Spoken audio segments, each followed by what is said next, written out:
नमस्कार। इस वीडियो में हम बात करेंगे कि विशेष पुनरीक्षण कार्यक्रम जो इलेक्शन कमीशन ऑफ इंडिया की ओर से चलाया जा रहा है 1 अगस्त 2022 से। इस दौरान बीएलओ को गरुड़ा मोबाइल एप्लीकेशन के माध्यम से कुछ विशेष कार्य करने हैं, जिनमें से एक है 6B फॉर्म भरना, यानी कि आधार ऑथेंटिकेशन वाला फॉर्म। प्रत्येक मतदाता का मतदाता सूची में जितने भी मतदाता शामिल हैं, तो प्रत्येक मतदाता का उसे प्रमाणीकरण करना है। तो जाहिर सी बात है कि बीएलओ को इसके लिए बहुत सारी मशक्क़त करनी पड़ेगी, क्योंकि प्रत्येक बीएलओ है वो हर एक मतदाता के घर जाएगा और उसे हर घर जाकर प्रमाणीकृत करेगा।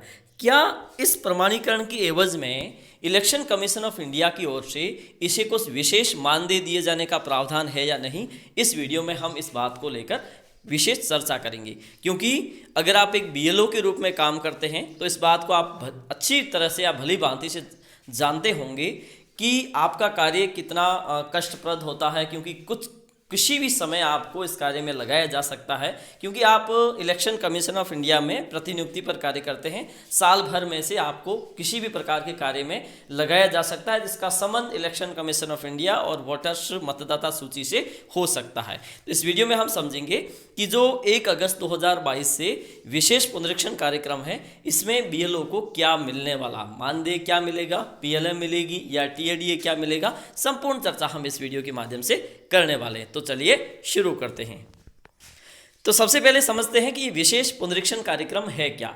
जैसा कि प्रत्येक वर्ष इलेक्शन कमीशन ऑफ इंडिया की ओर से पूरे देश भारत में विशेष पुनरीक्षण कार्यक्रम चलाए जाते हैं, जिसके माध्यम से मतदाता सूची का शुद्धिकरण किया जाता है, उसका विस्तार किया जाता है।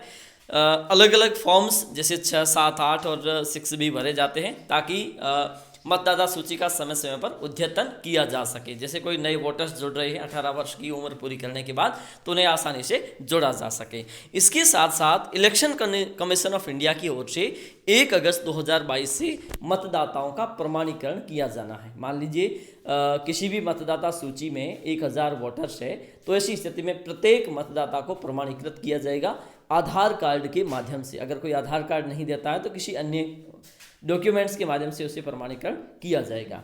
तो क्या इस कार्य को करने के लिए अंतिम तिथि है वो 31 मार्च 2023 रखी गई है, लेकिन बीएलओ को इसके लिए क्या दिया जाएगा। जैसा कि आपको पता होगा कि बीएलओ को मानदेय के रूप में प्रति माह 500 रुपये दिए जाते हैं इलेक्शन कमीशन ऑफ इंडिया की ओर से। लेकिन क्या ये कार्य, अगर आप ये देखें कि अभी अगस्त में शुरू हुआ है और 31 मार्च 2023 तक चलेगा, तो लगभग 8-9 महीने तक अगर ये कार्यक्रम चलता है, तो ऐसी स्थिति में बीएलओ को मानदेय दिया जाता है या नहीं दिया जाता है, इसको लेकर हम चर्चा करेंगे।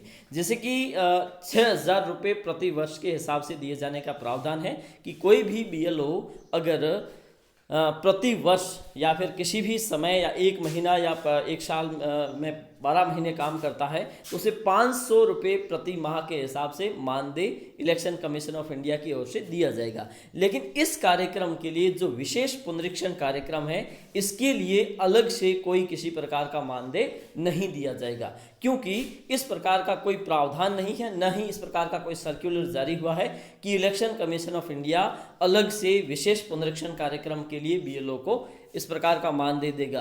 क्यों नहीं देगा? क्योंकि इलेक्शन कमीशन ऑफ इंडिया प्रति माह बीएलओ को 500 रुपये प्रदान करता है, और वो ये समझते हैं कि प्रति माह आपसे काम नहीं लिया जाता है, और जिस समय आपसे काम लिया जाता है उसी का मानदेय आपको प्रति वर्ष या प्रति माह साल भर का दे दिया जाता है। इसीलिए अलग से किसी भी विशेष पुनरीक्षण कार्यक्रम के लिए कोई भी बीएलओ को किसी भी प्रकार का कोई मानदेय नहीं दिया जाएगा। कई सारे बीएलओज के सवाल थे कि क्या इसके लिए अलग से मिलना चाहिए, नेट के पैक के लिए भी किसी प्रकार का कोई मानदेय दिया जाना चाहिए। हाँ, ये हो सकता है आपकी मांग, लेकिन इस प्रकार का अभी तक कोई सर्कुलर नहीं आया है, न ही इलेक्शन कमीशन ऑफ इंडिया की ओर से इस प्रकार की कोई बात कही गई है कि इस विशेष कार्यक्रम के लिए किसी भी बीएलओ को कोई मानदेय दिया जाए। तो आप यूँ समझ सकते हैं कि आपको 1 अगस्त 2022 से पूरा कार्य विशेष पुनरीक्षण कार्यक्रम के दौरान करना है, और मानदेय के रूप में आपको साल भर में जो प्रति माह 500 रुपये की राशि दी जाती है वो कंटिन्यू दी जाती रहेगी, लेकिन अलग से कोई भी मानदेय नहीं दिया जाएगा। आज के लिए इतना ही, धन्यवाद।